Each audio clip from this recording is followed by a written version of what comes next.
in this episode of the Critical Oxygen Podcast. It all starts with testing. And if you're not doing much testing, then, how the heck do you know where to go? It's kind of like the blind leading the blind at that point. Hi, everyone. Welcome back to the Critical Oxygen Podcast, where we help you optimize your physiology and maximize your athletic potential. I'm your host, Phil Patterson, and today we're joined by continuing guest host, Andy St. Germain, where we're going to talk about physiological assessment in the CrossFit realm. Andy, welcome back to the show. Thanks, Phil. Excited to be here. Yeah, man. So I think something that you and I both kind of hold near and dear to our hearts is physiological assessment, right? And how do we use assessment and testing in order to get the most out of our athletes or ourselves, personally. And I know, this is one of the reasons why I was so keen on having you on the show is because, you've followed people like Evan Pycon, who is kind of, dare I say it, the pioneer of physiological assessment in, CrossFit. And I've always been, I feel like I've been good friends with Evan for a while. Him and I worked on a NEARS assessment and training for performance in like the functional fitness realm that he made. And it really kind of got the gears turning because I was doing CrossFit at the time. And I was like, oh man, how could I actually assess my ability to do CrossFit and, then use that information in order to change my workouts, tweak my workouts here and there. So what I'm interested today is like how, you get an athlete in, what sort of tests are you doing with them? What sort of things are you looking for? How are you using that then, for programming, in a sense? Yeah. So I generally run people, you can break it down into three tiers. I do a table test, which is just looking at different joint positions and what ranges of motion that they have, specifically with the hip and shoulder.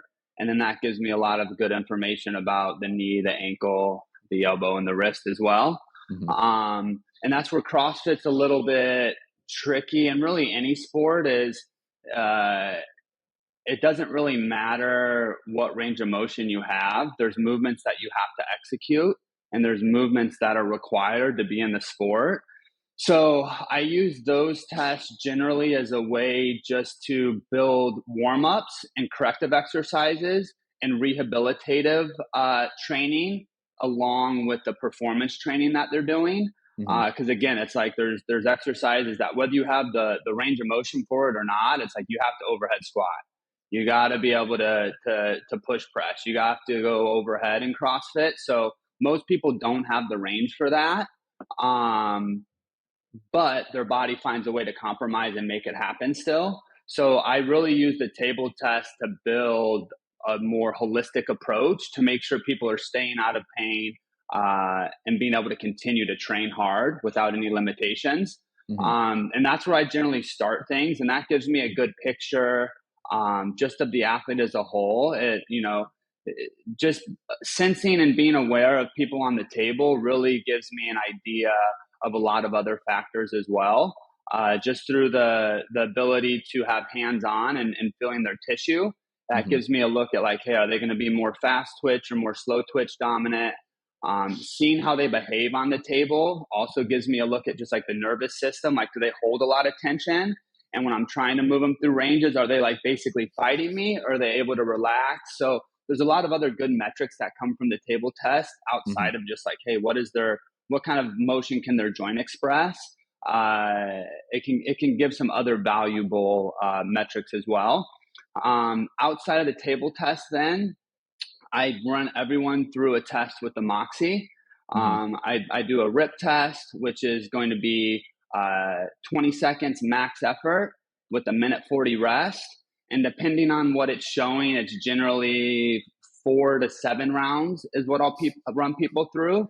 And that gives me a look at more the physiological capabilities of the individual. So I can see a lot more about what kind of muscle contractions are happening.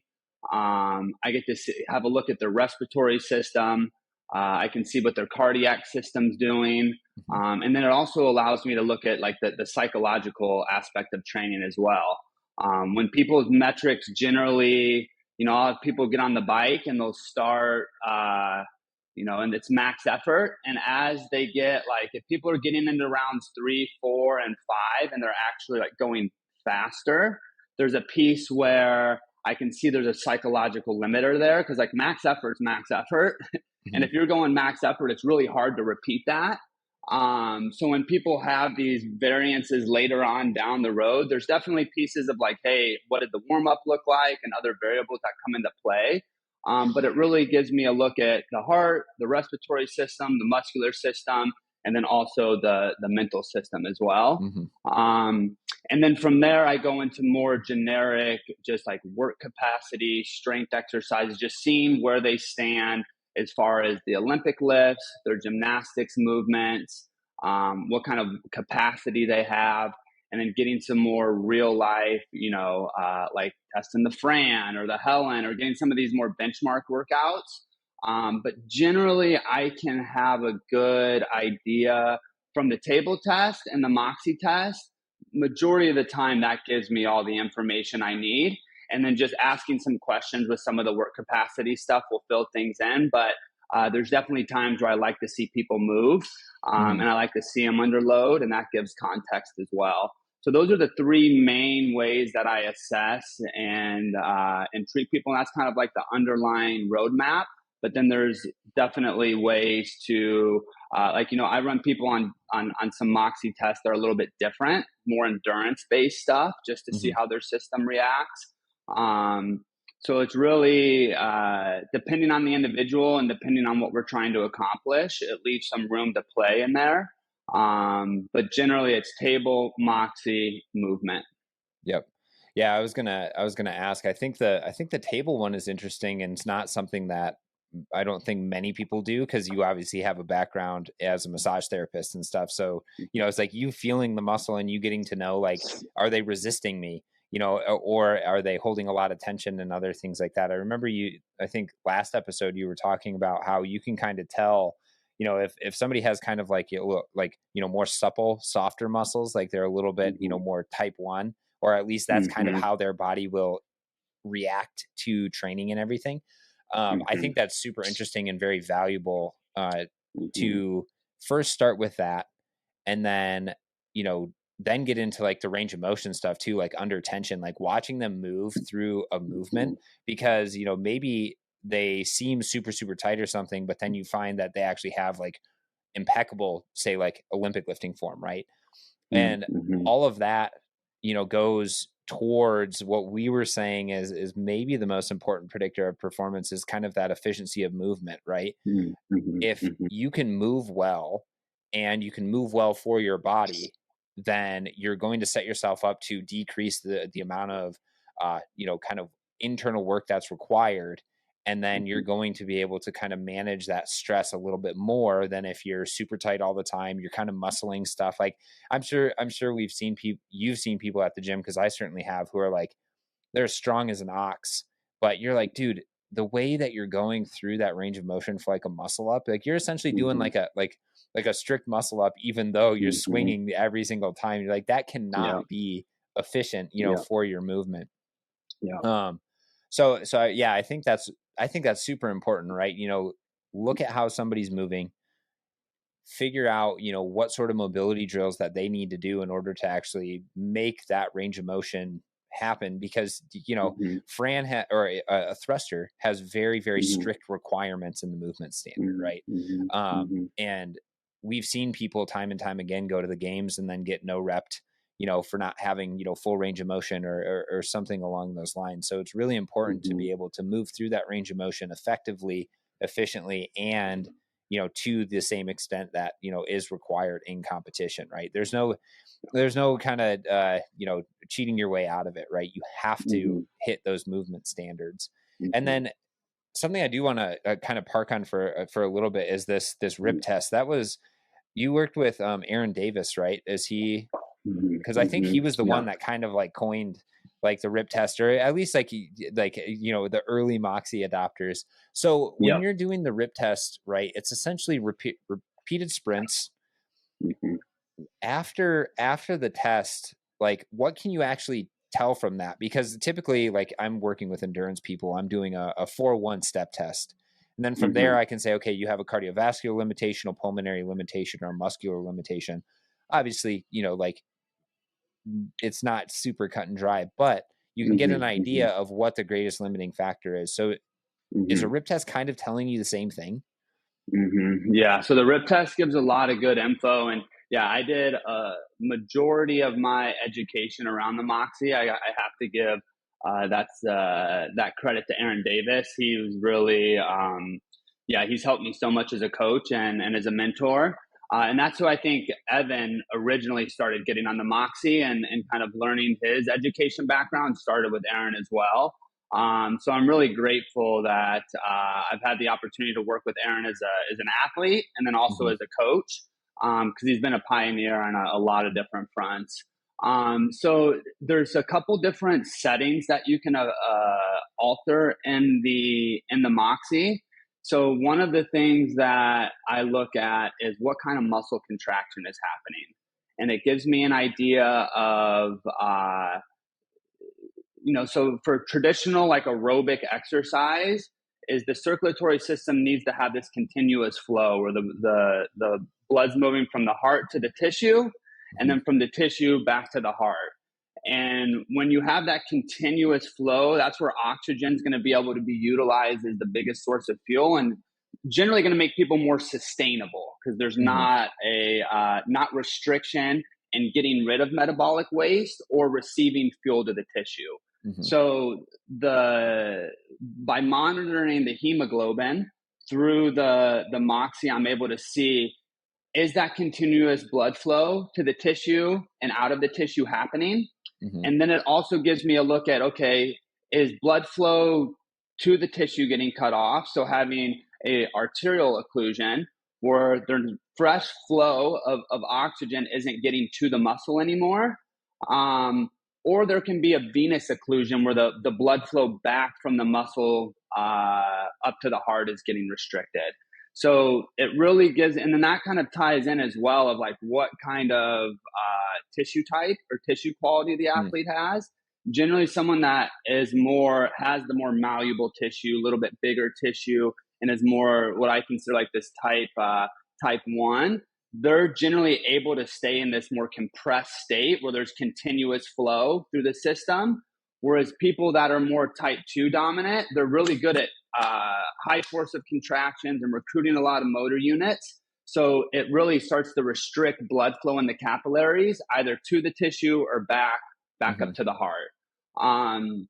So that's the big thing. I mean, that's a huge thing that I'm looking at is like, hey, what is happening with these occlusions and what kind of muscle contraction is happening as I have them go max effort. And the thing that gets tricky with that is there's a lot of variables that come into play. Like there's some people I know, and really that's what makes a good CrossFitter really, really good is they can stay in this compressed state to where there's continuous flow throughout the circulatory system, but they're also going at like 80 to 90%. Whereas for most people, when they're going 80, 90, 100%, because of the motor units required, you start to restrict blood flow somewhere, either to the muscle or away from the muscle or both. And that's what separates a good CrossFitter is they're going max effort, which, if you're a sprinter, you want to have like those occlusions. Like if you're doing a 100 meter sprint, having those occlusions aren't the end of the world because you're not going for it doesn't matter in that context because of the time domain. So being able to see like, hey, what kind of muscle contractions is this person happening or having as I'm putting through is a huge indicator of where of how well people are going to be able to excel in the sport of CrossFit. Generally, people again, and it's all just really context driven. When I see people that come in and they're having a lot of occlusions and they're not able to compress and can keep that continuous flow through the circulatory system, I generally start to slow things down. So I start giving them more tempo work, a ton more aerobic work, things just to teach their body. And that's one thing I've learned over the years. And this is kind of what we talked a little bit about on the last episode is this neurological development of like, hey, how much should I be contracting? And like, I'll have people that come in and they're lifting, 30 to 50% of a max, but they're occluding because of how hard they're contracting. And it's like, when you can teach your body that, hey, like, you don't have to contract that hard, but you can still stay moving. And then in CrossFit, you're still making work happen, or reducing the number of reps. You're actually like going to be so much more successful. And I see people who come in and are working at very light loads, but because of the neurological sort of adaptation and drive within their nervous system, they over contract. And when you're doing that, it's really it's just gonna negatively, you're not gonna be able to last too much longer when you start occluding. Right. And then generally people that are compressing and able to keep that continuous flow, it just depends. Cause like there's times where that can give lens into like, okay, this person maybe isn't that strong because they struggle at having high recruitment. But I've also had it the other way where it's like, I've had really, really strong people and they're able to compress at very, very high outputs. So it just depends. But there's times where when people are really good at keeping that continuous flow, I'll start doing a lot more speed work and a lot heavier work just to teach their system to also be able to recruit a lot of motor units for the activity that they have going on. So that's the one of the biggest. I mean, I don't know if I can say I favor looking at one thing over the other, but following the THB is something that it's like my eyes immediately go to. And then outside of that, I look at the respiratory system. I can see how well their body can recover oxygen in between the bouts. So as they're in the recovery period, I'm looking to see how high, if they can get to at least the same amount that they started at, depending on what the warm-up looked like. A lot of times when I'm running the rep test, I don't have them do a warm-up. It's like right into it.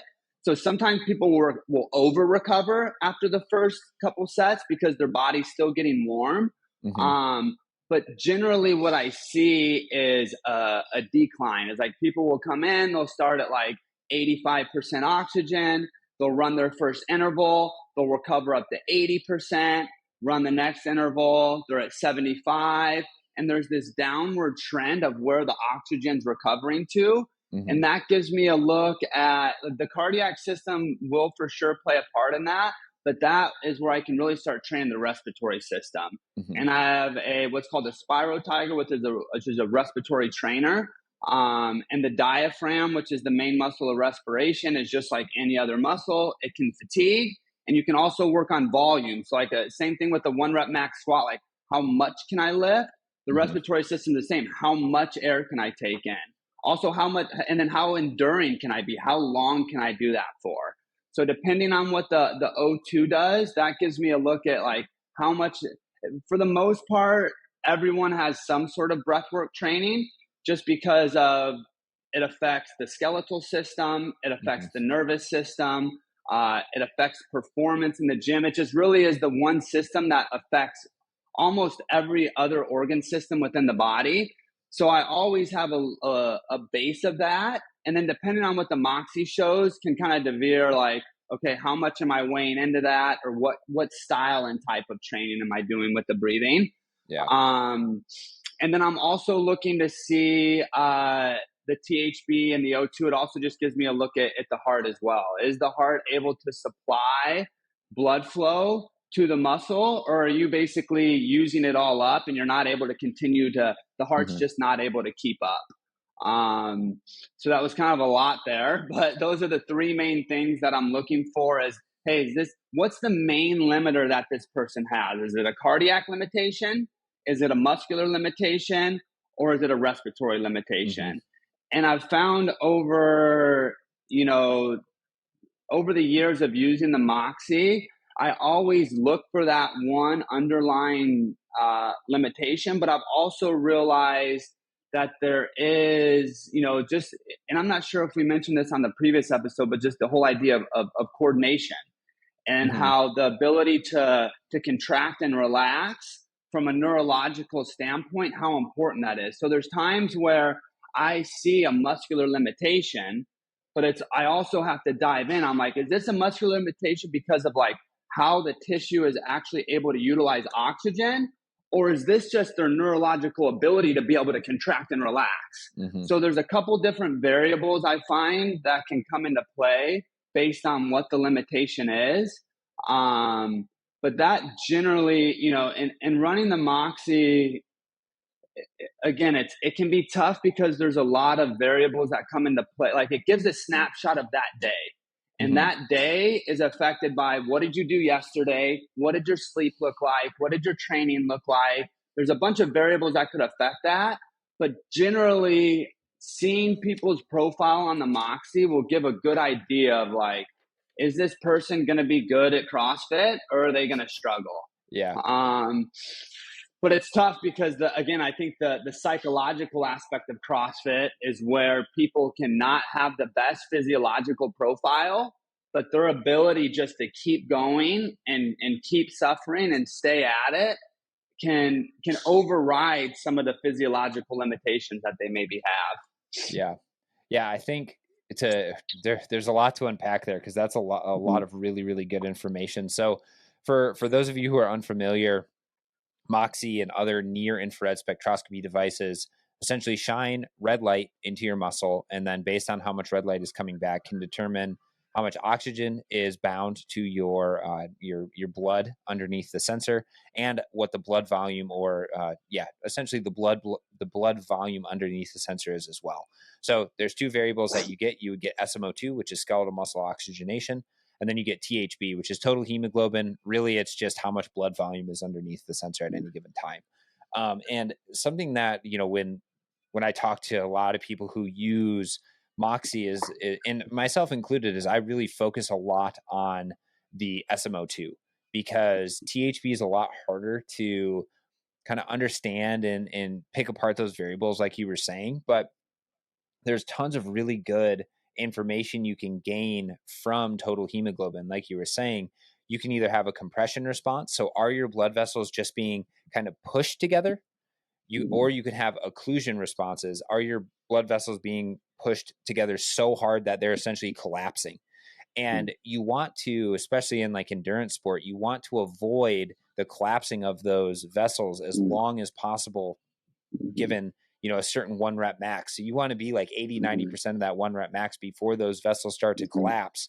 Because if you're able to avoid that, then you're able to continually push oxygen and nutrients into the muscle and then get those metabolites out of the muscle so you can breathe them out or process them in other places. So it really makes sense to me, you know, that like it's cool that you guys are using the RIP test over, say, for example, like a 4-1 test, which a 4-1 test I think is very valuable from an endurance standpoint because it's a little bit more, say, sport specific. Like, you know, in an endurance sport, you're not going to be sprinting and stopping and sprinting and stopping, right? Whereas in CrossFit, you have that cyclical nature of you're going to go really hard and then maybe get a little bit of a rest. And that could be, you know, like, for example, if you're really good at pull-ups or something along those lines, you might be doing thrusters, which are, you know, going to be kind of your all out, and then you're going to be relaxing during the pull-ups, and then you're going to go all out for the thrusters, relax during the pull-ups.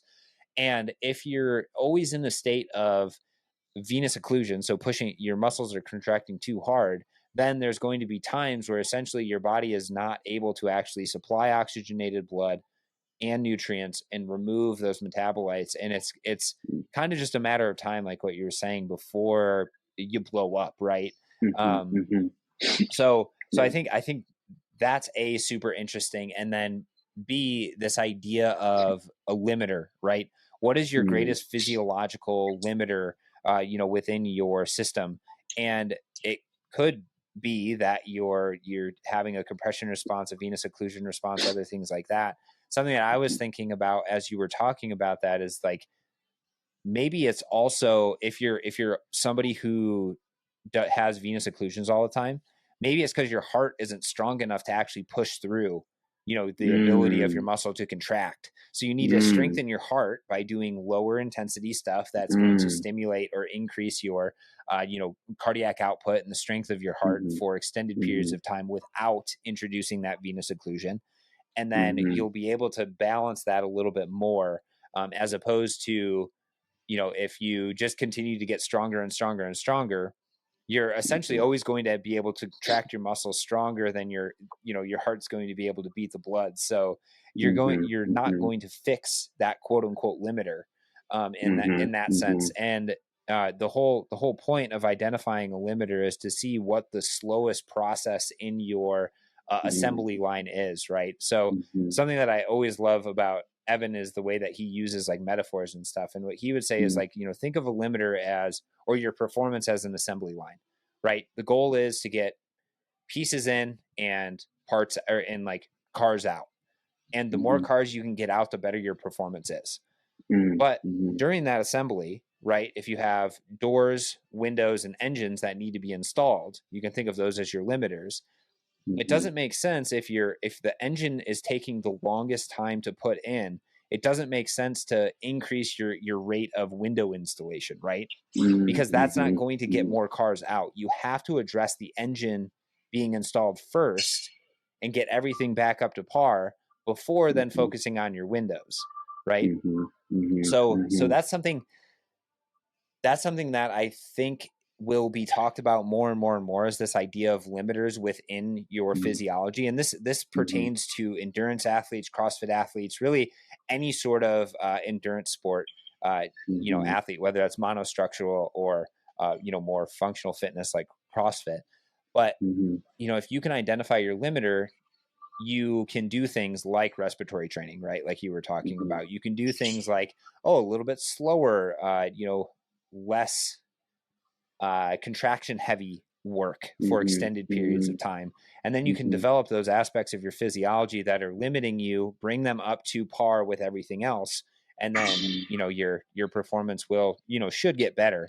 And it's always, it's a constant battle, right? You're never going to like, as soon as you fix one limiter, there's going to be another limiter that's dominant. So it's this constant fluctuation of, now what do I address, and continually looking at those, which again plays into the necessity for doing physiological assessment over time and repeating it periodically throughout the year, throughout your training cycles, other things like that. Because, I've been working with a rower for quite a long time, and, he came to me and, the first thing I think we found was that he had a cardiac limitation. So we did some VO2 max stuff, but the way that we address the VO2 max work is that as opposed to just going like, from 0 to 100% of his, work capacity for that day, we would slowly bump it up 30 seconds at a time. Kind of like what Evan talks about, where it's like, if you slowly ramp it up, it gives time for the heart to actually ramp up, have good cardiac output, have good stroke volume. So then your heart's working as hard as it should be working. And then you finally get up to that VO2 max, and, you're stimulating a lot of cardiovascular adaptations, there. So we've been, and it's slowly getting closer and closer and closer, to the point where it's like, okay, well, now essentially his cardiac and his pulmonary limitation are essentially even whenever we do a 5-1 test. But, it's, we've been finding good success with it. So, I'm not just going to, totally just switch exactly like what he's training. But eventually we will switch it up. Yeah. And that's the thing through the years of using the Moxy, I see two things is like, one, the ability people have to progress when you focus on the limiter, using that sort of assembly line concept that you're talking about. I see a lot of people, CrossFit is generally geared towards certain adaptations if you follow just the traditional CrossFit model. And that's where I see a lot of people come in and they'll have a cardiac limitation, but they're training twice a day, upwards of an hour to 2 hours per session, and putting a lot of work on. But all of the work is more geared toward their muscular system. And then really just kind of like a byproduct is they're getting some respiratory training, but they're never really going after the cardiac system based on the style of training they're doing. And I don't want to say that they don't get better at all, because I still think there's adaptation that's happening, but the amount of time it takes to progress someone in a specific area, when you know what the limiting factor is, it really pushes things at a much faster rate. Mm-hmm. And that's where I feel like most, there's a lot of CrossFitters that have been doing it for a while and are good, but haven't got to that great level yet. And I really believe it's just because they're not going after their limiter. It's like they continue to train hard. They've been in the sport forever, but they're not actually attacking the one thing that's holding them back. So it's like you can train your respiratory system and your muscular system all day, but if it's your heart that's keeping you from progressing, it's like it's going to really slow things down. And that's where I'm super grateful I've been able to see, especially last year, when I was working with a team that made it to semifinals, and I had an individual athlete that made it to semifinals as well. And I really got to see the difference of using the Moxy and going after limiters and being a little bit more individualized and specific with individuals versus the individuals that didn't really want that. It was drastic difference in the performance improvements that were had. So yeah, I hope that the CrossFit space gets more and more into this sort of identifying the limiter and what's holding people back. Because I do believe that that's the next. And I mean, it kind of speaks for itself, where we had talked about it recently in one of the previous episodes. But when Chris Henshaw, I feel like when he became a part of the CrossFit community and like he started working with some of the high, Rich Froning, Jason Khalipa, then he has his own aerobic capacity cert. I feel that's when CrossFit took this next leap of like what athletes are doing and what athletes are accomplishing. It's like for a while in the beginning phases, it's like people were able to do, whether it's the Fran or a Max, like it was like there was this sort of base level of like what excellence is. And then I feel around the time when Henshaw came in is when that took like another step up, because it was working on people's aerobic capacity, which can get so limited in CrossFit. So the ability to make these improvements are just so much bigger when you can actually identify and focus on the limiter. Yeah, I think for me, if I were to say coach CrossFit athletes or something like that, what I would have them do is obviously like your basic benchmarks, like what's your like Fran time, I don't know, Karen, right? Like maybe Murph would be a good one as well. Like have your benchmark workouts, because those are super important, right? Those actually tell you how good you are at CrossFit. And then from there, then you can focus on like your individual capacities, right? Is this athlete a good endurance athlete, like monostructural work? Are they a good strength athlete? Are they a good gymnast?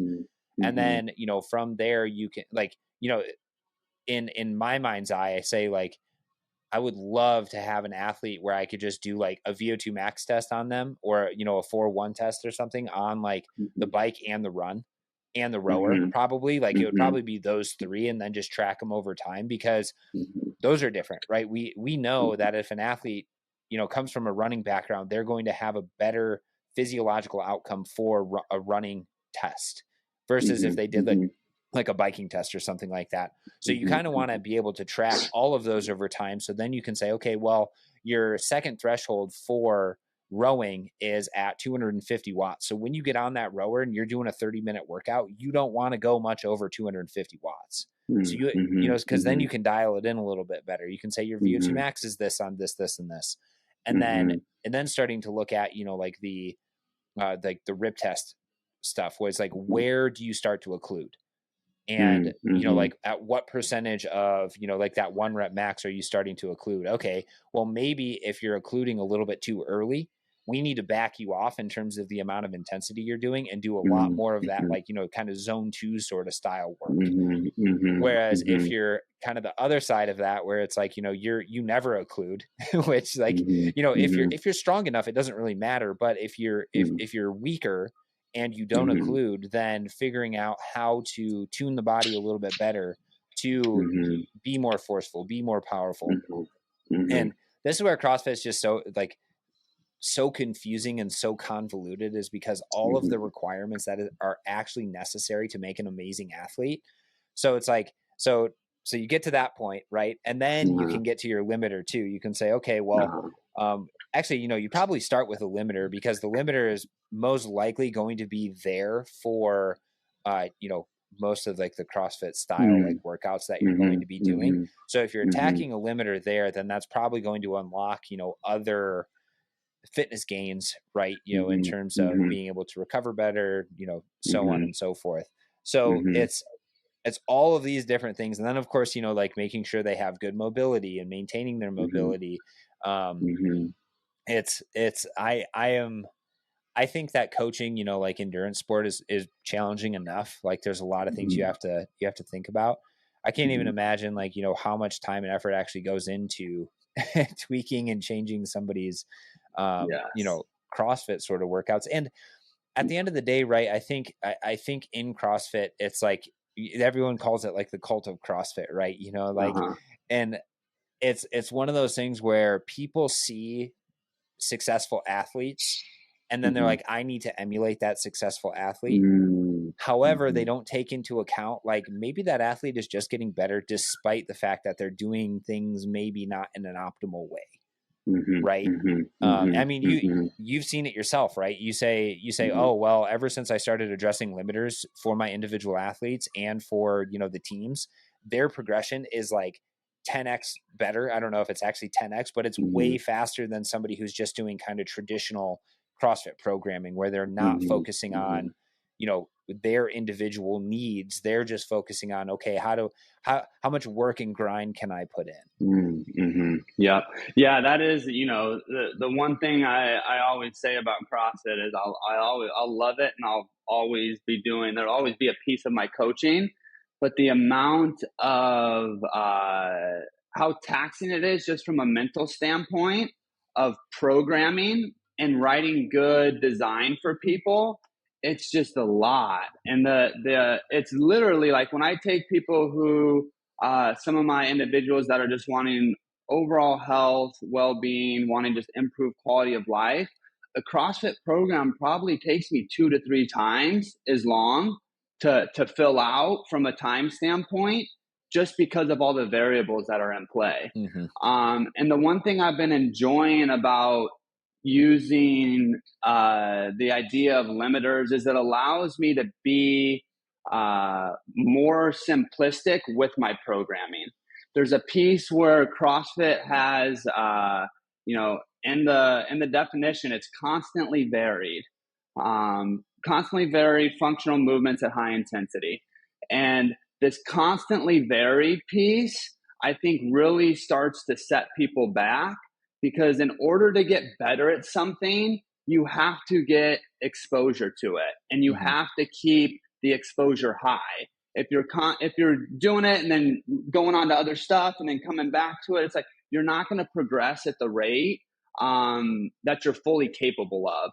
So there's a piece where I've seen, but this is where it makes it tough, is there's so many variables with CrossFit that it has to be varied, because you have gymnastics, weightlifting, there's so many different things you have to touch on. But I've seen some really, really good strength coaches, and it's been not in the CrossFit space, but different performance spaces, where it's, hey, here's your 5 workouts. You're going to repeat these 5 workouts week after week after week after week. And then once you stop getting better and progressing, then we're going to switch them up and tweak them. And I really believe that there's so much value in doing that, where I find it becomes the only challenge is not even necessarily in the results that it gives. It's the enjoyment for the athlete of like, hey, I'm doing the same thing over and over. Like that definitely loses excitement. And then the varied piece with CrossFit, there's so many pieces that come into play that you have to work on. So if you're doing the same workout 5 days, there's only so many touches you can get on so many different exercises. So I've really started to break things down more just from like an energy system standpoint, and really just like what limiters being attacked here. Is this workout going to attack the musculatory system? Is it going to attack the cardiac system or the respiratory system?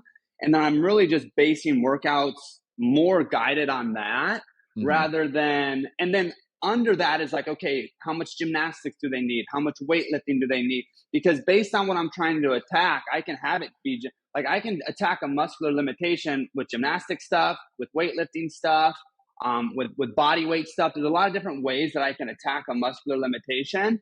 So for me, it's like, what limitation am I going after?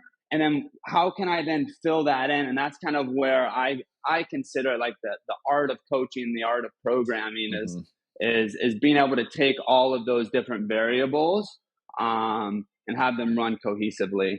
Yeah, as soon as like you started to describe it, you're like, oh yeah, I like to simplify it, and then by the end of it, you were like, well, I got a list that's 14 things long. I got to focus on this, and this, and it's that's at the end of the day, that's just what it is, right? CrossFit is complicated, and the best coaches and people who have the most success in it, I think, are able to make it as simple as possible while still touching on all those different aspects of CrossFit that are important for making an athlete. And it's way different if you're somebody who enjoys CrossFit but is just kind of in it for the wellness perspective of it. It's way different programming versus somebody who's actually looking to like maximize performance, right? Like, and this is something that I used to talk to the owner of the gym I used to go to. I was like, sometimes it seems like things are kind of like randomly thrown here and there. And he's like, yeah, sometimes they kind of are, but we'd have like a strength focused or a gymnastics focus or, monostructural focus. And, at the end of the day, it's like most of the time people who are doing it from a wellness perspective aren't going 5 times a week.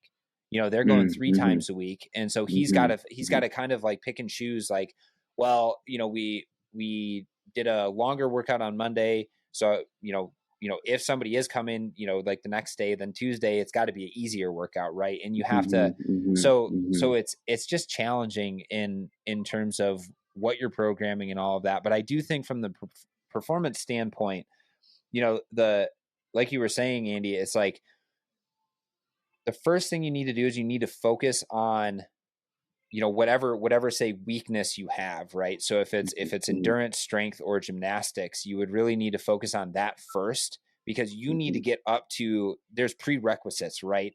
And I want to do an episode on, if we were to build like a perfect CrossFit athlete, like what would they look like? And why is it Matt Frazier? But you know what I'm saying, right? Is like what sort of like physiological and physical prerequisites are there for somebody? Like, do they need to be able to do 30 muscle ups unbroken? Do they need to be able to deadlift 500 pounds? Like those sort of things. So we'll hold that off for another episode, but I think it would be really fun to just kind of play with that and be like, because I've gotten ideas in my head too, is like, when 225 is the deadlift weight that you have to lift, for a 30-minute workout, then you better be able to lift, somewhere close to 500 in the deadlift, right? Because you have to make it so easy for yourself that that's nothing, right? You're not occluding, you're not doing anything like that. It's just kind of cruising. But kind of digress there. I think the bottom line is that CrossFit programming is complicated, but the more you can simplify it, and in the beginning, when it's like when it's not very necessary to be super sport specific, and this is parallel for endurance training too, is like you can focus on like you could do a monostructural block, right, with a little bit of strength training, a little bit of gymnastics in there, because like there's been studies that have been published where they're like, okay, well, we did VO2 max training for an individual for, over 6 weeks in a soccer season or something like that. All you have to do to maintain it is one VO2 max workout a week, and you can maintain a similar VO2 max for the next like 6 to 12 weeks. So you just build it up, and then you maintain, and then you focus on something else, and then you build that up, and then you maintain. And it's, as time goes on, then you can start to build, more volume and more work capacity within all of those different realms. And it's really challenging when an athlete does have to compete all the time, especially if they're kind of on that bubble, because then you're kind of strong-armed into doing more sport specific training, when in all actuality, maybe this athlete just needs a lot of gymnastics work right now. So I think, I mean, yeah, it's amazing how many parallels there are to endurance sport, because, I talk to people about this all the time, where it's like, if you're racing all the time, then you're constantly, getting into that mental space of, okay, I gotta ramp back up for my race. I gotta race. And then you get like a week down, and then you got to go right back to it. Right. As opposed to if, actually, I was talking to Aaron Geyser, who's another co-host on the show. And we were talking about how COVID was actually beneficial for endurance performance. And the reason why is because there was no races that people could go to. So they were just focused on training, and they were focused on, just like doing the best they could with the training that they had in that moment. And, then from there, that once they got to the races, then they like crushed it, because they just put in like a block, like a year of like solid training with no races. Whereas he's like, what's the CrossFit season now? When is the Open? It starts like February or something, right? Yeah. Mid to late February, June, like the 18th or somewhere around there. So it's like February, you start the Open, and then you follow that up. If you qualify, what is it? Top 10%? Yep. Yep. So top 10% goes on to, whatever the next one is. Yeah. Quarterfinals. The quarterfinals. So then you go to the quarterfinals, and that's in what, March? That is, yes. That's pretty quick after the Open. I would say, yeah, that's in March. Yep. Yeah. So and that's in March. So now you've competed twice. And then if you qualify for that, then is it regionals now? Semifinals. Used to be regionals, now it's semifinals. Yeah, it's so hard to keep track of everything, but So then you go to your semifinal, and that's probably May. Was that May or June? Yeah, May. Yeah. And then the games are in August. And then it's like, okay, and then by the time you take your rest at the end of August, you got to start training again in September, and then it's September, October, November, December, January. So I guess you would have 4 or 5 months of general prep, like if you weren't somebody that was like borderline top 10%, right? If you're borderline top 10%, then it's like, okay, well, you got to give it your all for for the Open, and better hope to heck that you actually get some workouts that are favorable towards you to qualify. So it's one of those things that it would be challenging to kind of do like an ideal training plan where you are focusing on, one aspect of your physiology at a time, and then going from there. And another thing I was thinking about, I'm just all over the place right now, but is I think one of the things Evan talks about is having like an A week and a B week, because it's really hard to get everything you want in just 1 week. But if you have like 2 weeks where it's like, okay, well, we're going to do the A week, and then we're going to do the B week, and then we're going to repeat. That's something that I've used in the past with like triathlon. Is I actually would do like an A, B, and C week, where it's like, okay, run focus, bike focus, swim focus. And then you repeat that over time. And, so that's changing it up enough where it's like exciting still. Because that is one of the fun things about CrossFit is it's exciting, right? You got no idea what the hell you're walking into when you come into the gym some days. But yeah, so maybe that's an approach, is like an A week, B week, and then, kind of repeat that for a few cycles, and then monitor how somebody's changing over time. I don't know. Yeah.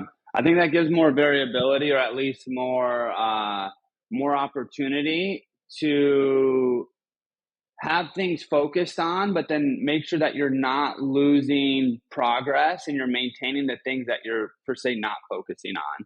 And that's where I think what happens a lot is people will build in a certain area, and then it's like they'll change focus, but then the thing that they just built towards then takes a drastic drop because they're focusing on other stuff. And I think that's where the art is being able to build and then change your focus, but maintain that. And I think that's where things get lost a lot as well through program design, as things get too drastically shifted one way to the other. And it allows you to build a lot, but then like when you go retest that stuff 8 weeks later, it's made a substantial drop. And maybe there will be a little bit, but being able to maintain is a huge piece. Yeah, this kind of like reminds me of people who are like bodybuilders and stuff. So like I used to listen to a podcast called Mind Pump, and they would talk about, there's these guys who would get on stage and they'd be like shredded, right? Like sub 5% body fat. You just see every vein ever. But then from show to show to show to show, they don't actually show very much improvement. And that's because what they do is after a show, they gain 40 pounds of fat, but they're still lifting and stuff because they're in like a caloric surplus, but then they have to cut back down. And as you cut back down, then you lose the fat, but you also lose the muscle. So you never really make much of a gain in it, as opposed to what they were saying is like kind of their approach is they would do like a micro bulk, or, you know, like a week of like the excess calories and then a week of lower calories. So you'd always kind of be like fluctuating up, but kind of like the economy, right? Hopefully, you know, you always see that rise, but it's kind of like within it, it's like going up and going down. So that's kind of similar to what you would need to do with CrossFit, right? Is you need to focus on your running for a while, and then that gets really good, and then you maintain it, and then you focus on your strength and then maintain it. And it's never an all or nothing. It's like it's like a soundboard, you know, in like a mixing studio where it has like all of the different frequencies and all of them are engaged to some extent. It's just to what extent are they engaged at all times. So yeah, it's complicated, but I think it starts with it starts with testing, right? You know, if you don't test, you don't have a roadmap for where you want to go with things. And, you know, but then after you kind of have an idea of what an athlete's like physiology is, then you can do your coaching, do your training, and then you can iterate on that because you test them again and you say, oh, well, that didn't really work exactly the way we wanted it to. Like, you know, your VO2 max didn't go up, or your limiter hasn't been fully addressed. So we're going to continue to address that limiter, or your occlusion potential hasn't been fully addressed. So we're going to need to reevaluate that. But I really think it all starts with testing. And if you're not doing much testing, then, you know, how the heck do you know where to go? It's kind of like the blind leading the blind at that point. I think that was a perfect ending. You can find Andy at Andy St. Germain. Yeah. So if you have any questions for him, you know, CrossFit related, reach out to him. You can find me at Critical02 on Instagram. And if you're on the YouTubes, comment down below, and we'll catch you guys in the next one.